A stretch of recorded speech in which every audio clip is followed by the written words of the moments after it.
Tetikasa fampandrosoana miisa roa no nampahafantariny fikambanana ACP izay tarihany Andriamatoa Monjarondefo io maraina io tetsy amin'ny hôtel Ibisy Akorondrano Ivandry. Natao soni tamin'ny fomba ofisialy ny arana tamin'ny mpiara-mombonantoka moa izany tetikasa izany. Tetikasa miisa roa ho fampiroboroboana ny fampandrosoana eto Madagasikara nampitondraina ny lohahevitra hoe Bungro Technologie no natolotry ny vondrona mpanolotra tetikasa Association des communes pour le progrès na ACP izay tarihan'Andriamatoa Monjarondefo tetsy amin'ny hôtel Ibisy tetsy Akorondrano. Mitondra le hoe projet Bungro na le fomba ifehezana raha misy tondradrano be loatra ka manapotika ny tanimboly ary ifehezana ihany koa amin'ny toerana tsisy rano indrindra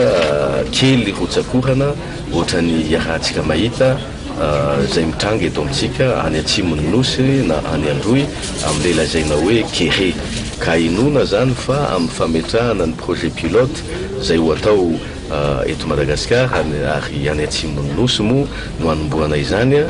dia azo eritreretina fa mety ho azo atao ny mandresy ny Kere, mety ho azo atao ny manafoana ny Kere ary ho azo atao ny mamerina ny vahoaka mahantra eo amin'ny fambolena sy ny fiompiana indray